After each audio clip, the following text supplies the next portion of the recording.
US Vice President J.D. Vance will pay a visit to Greenland on Friday. The controversial trip comes off the back of US President Donald Trump signalling his intent to buy or acquire the Arctic island, which has belonged to the Kingdom of Denmark for hundreds of years. My name is Angela Scoogens. This is TVP World, and I'm joined here at European Parliament in Brussels by the Danish MEP Anders Vistisen. He is here to help us mine the meaning of this controversial trip. Hi, Anders. Hello. So what was your reaction to the news that J.D. Vance will be visiting Greenland on Friday? In some way, it's an escalation. The original visit that was announced unilaterally by the US was the second lady and some of the secretaries of, I think it was of mining and so on. And now it's the vice president himself. But at the same time, they scaled back the visit quite significantly. So there'll be no public appearances for the Greenlandic people. They will not visit the dog sled race. That was the idea of going in the first place. They are only going to the US military base that is stationed in Greenland. So it seems like in one way it's a retreat. They know that they are very unpopular. There was going to be public demonstration from Greenlandic people up there. So now they're just going to do a closed visit at a military installations owned by the Americans. And why do you think that the Second Lady, Usha Vance, was going to visit Greenland in the first place? It seems to be a very clumsy attempt to win hearts and minds. We know that the Americans have sponsored the dog sled race, so it's a big deal in Greenland, in the second largest city of the country. Maybe for people not familiar, it's a very vast island. It's the largest island in the world, but only 55,000 people live there, inhabits it. So we're really talking about the second largest city. We are not talking about Copenhagen or Warsaw. We are talking about a few thousand inhabitants. But she was going there for the dog sled race, and she was also going to do a public appearance in Nuuk. But what have been clear over the last couple of days is that no political level wanted to meet with the American administration. Local mayors didn't want to meet, didn't want to have an audience. No one from the Greenlandic Parliament wanted to meet with them. And they are, by the way, in the midst of their local elections, so it complicates the matters, but also in the midst of the government negotiations, because they just had the national elections in Greenland. So there's also that complication adding on to this timing of the visit. Yes, absolutely. And are we expecting any pushback from Vance's visit to that security base that you mentioned? The expectation is that he will do a very fiery speech. He has mentioned several times that he thinks Denmark have been a poor ally, a bad ally for the United States. We see that quite hurtful. We had higher casualties per capita in Iraq and Afghanistan than the Americans had themselves. We've been NATO allies since the very beginning. Denmark was one of the founding members of NATO. And traditionally speaking, Danish foreign and security policy have been oriented transatlantically towards Washington. So there's a lot of resentment in Denmark. We've bought a lot of military equipment, the F-35s, before that the F-16 fighter planes. So in Denmark it's seen as very provocative that the vice president is now talking about Denmark as a bad ally. And when it comes to Greenland specifically, America have had military presence there since the German occupation in 1940 in Denmark, and they have been allowed to have the military presence that they have wanted. So it's actually the Americans who have scaled back their presence in Greenland. It is not the Danish who have done that. So in that sense, if anyone thinks that Greenland is less protected now than before, it's because America wanted to have less soldiers there. That's really interesting. And you mentioned the Danish Prime Minister Mette Frederiksen. She recently commented on the visit of the Second Lady. This was before news kind of broke that J.D. Vance would be visiting himself. She described the visit as something that Greenland doesn't want or need. Do you think Donald Trump, the US president, is listening to what she's saying? Is this the language that he responds to? We cannot know for sure whether it's the public spectrum of them having Greenlandic demonstrators protesting the visit, which will talk very bad into the narrative that Greenland want America to be engaged with Greenland, whether it's the Greenlandic functioning Prime Minister who rejected this quite harshly, or whether it's the Danish Prime Minister.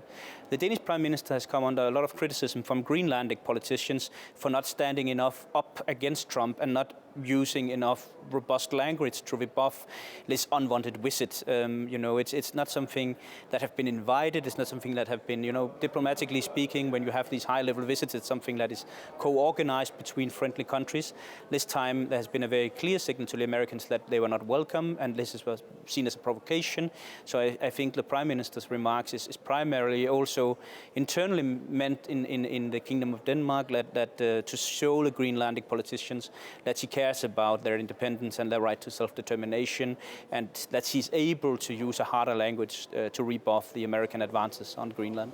You mentioned strong language. You made international headlines in January when you were in the hemicycle in Strasbourg, that's the European Parliament there. You told US President Donald Trump to F off. Is this a statement that you stand by? You mentioned that in terms of his aggressive overtures to acquiring Greenland. Yeah, of course. I think it's deeply troublesome that an allied country is trying to make territorial gains in the Kingdom of Denmark. The Danish Vikings settled in Greenland long before America ever existed, almost 1,000 years ago. So we have a long-standing history and tradition with Greenland. And it is highly offensive that anyone, especially an allied nation as America, where we have been very friendly, is using this language. And I think it is dangerous, a dangerous precedence to establish that you are just allowing foreign powers to take over parts of your national territory. And Greenland, the Kingdom of Denmark consists of these three parts: Denmark, the Faroe Islands in the Atlantic Ocean, and Greenland. And we would like to protect all of those areas' integrity towards foreign interference. Do you think that US President Donald Trump is using all of these geopolitical issues to his advantage? Because obviously the focus is not streamlined on one particular thing. We have what's going on in the Middle East as well as Russia's invasion of Ukraine. Greenland is also in a caretaker government. Do you think that he is choosing these times to, I guess, be more aggressive in terms of that Arctic island? Is he being strategic with his timing?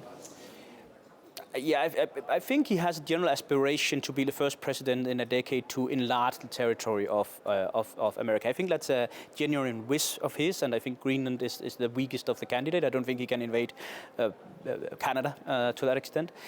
So in that sense, I think he's been strategic. But on the long run, what this is doing is making a divide between Europe and the US. And I think the common enemy for this century is going to be China and the countries aligned with China, such as Russia, North Korea, and Iran. And what we are seeing now is Europe drifting away from America with this very aggressive posture from Donald Trump, and maybe starting to align with Beijing. So I think he's making a huge geopolitical mistake here, because he is disuniting the Western countries, and he's making it easier for China to scoop in. And we already saw Macron going to China to get more investment, more cooperation. And I think he's pushing other EU countries and the EU as an institution in that direction. And that would be bad, I think, both for the European Union, but also for the West as a general concept of shared ideas and history. Well, we know that US President Donald Trump wants to shore up some of his relationships in the Asia-Pacific, and we know that the EU, in terms of European Council President Antonio Costa, also wants to strengthen those relationships, particularly in the Southeast Asia as well as Australia, where I'm from. So that's of interest to me. But I guess this whole debate of US President Donald Trump wanting to take Greenland, expand his empire, has raised significant questions about the autonomy of Greenland in terms of where it sits in its independence and within the Danish kingdom. Where do you sit on this debate? Do you believe that Greenland should be independent from Denmark? Denmark would never stop Greenland from becoming independent. That's not the way we do things. But realistically speaking, you cannot talk about real independence when you're only 50,000 people inhabiting the world's largest island. Just to give you a few examples, they have a self-rule legislation where they can take back 33 competences from Denmark. They can do that tomorrow. Over the last 15 years, they have chosen only 3 of those to take back. So significant parts of the Greenlandic administration, policing, prisons, the justice system are still governed by the Danish rules, because they have chosen that they were not ready to take it back yet. Another example is the healthcare. Almost 40% of healthcare professionals, doctors, nurses, everyone you need to run a hospital, are coming temporary from Denmark to fill in these very life-saving functions, to be able to meet a doctor when you go to an hospital, or have a nurse if you have a need. So Greenland is very far from being able to be independent. So when Greenland is talking about independence, they're talking about a model that we have seen with other relatively small populations where they get voting rights in the UN, but still have like a caretaker partnership with a different country that can take care of some of the more difficult items. The other problem for Greenland is a massive brain drain. Many of the young Greenlandic people who goes to Denmark to study for university or secondary degrees, they choose to stay in Denmark and doesn't return to the island. So there's also a massive problem of getting the right competences to run the self-governing territory. So is what I'm hearing correct, that for you, it's more about Greenland choosing when they want to be independent? So if they say that, you know, the votes are there, they have a referendum tomorrow, another referendum, and there are enough people that are voting in support, do you support this?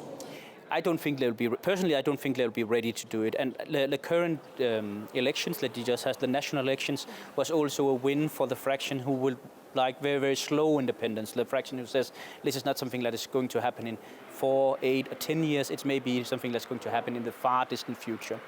So in that sense, no, I don't see any realistic prospect of a quick Greenlandic independence. And what these threats from the US have done is maybe also making many in Greenland aware that the partnership with Denmark is to prefer over partnership with a country like the US. I think if you look at how the US have treated other overseas territories, if they have seen how they treat indigenous people in the US itself, it's not really a model that can compete with what we are offering in Denmark. But my understanding is that in Greenland there's been numerous inquiries into the treatment of Aboriginal and Indigenous people, then the results have not been particularly warm to the Danish kingdom, as well as my understanding is the manifesto of the Patriots of Europe. The first line is that your party believes that Europe should comprise of strong, proud and independent nations free in their determination to live and cooperate in concord with each other. That's the first line of the manifesto. Do you diverge from that? No, as I said, if they want to get independence, they have the right to do so. I just don't find it very realistic, and I think most of the Greenlandic voters are on the same line. When it comes to the history, I think there is a big historical commission agreed between Denmark and Greenland to excavate these things that Greenland politicians have talked up. I have noted that since the Americans have been very vocal, they have quieted down this rhetoric quite significantly, and most of the very pro-independent politicians have also chosen a different route.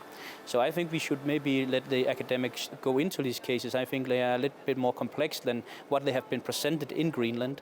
And I actually think that when we are thinking about Denmark paying for 40% of the Greenland budget directly in subsidies, and the way we have ensured, for instance, free healthcare, free the welfare model that we know in Scandinavia, in Greenland, I actually think that you cannot find many comparisons to the way Denmark have treated Greenland with other situations where you have a colonial situation.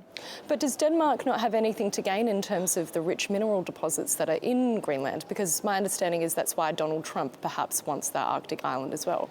When you have been following this debate over Greenlandic mines for some time, you find that a little bit funny, because the problem is that no one have been able to make a good business case for mining in Greenland for the last 40 years.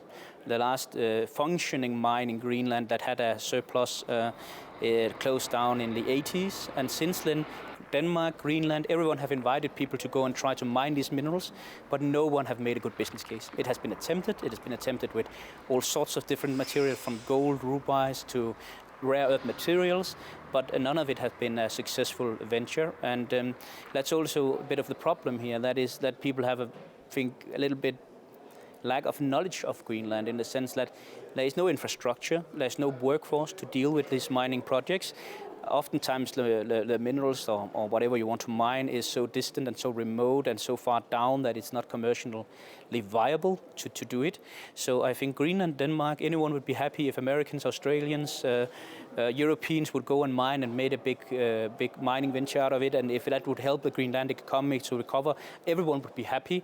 But so far, no capitalist model have been able to do that. So I think it's a little bit of a pipe dream, and to be honest. And maybe what they say now is maybe if a lot of the ice is melting and we are seeing, due to climate change that's happening, maybe some of this material will be viable to mine. But at the moment, nobody wants to try, and nobody have been successful when they tried. Yes, I believe what I've heard from my stakeholders in Greenland is that they want to present a business case. They're open for business for the US. They just don't want US President Donald Trump to annex Greenland as an island. But thank you so much for taking the time to talk to us. I really appreciate it. No, thank you for having me on.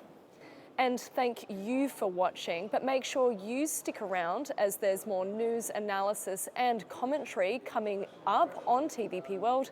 My name is Angela Scoogens. See you next time.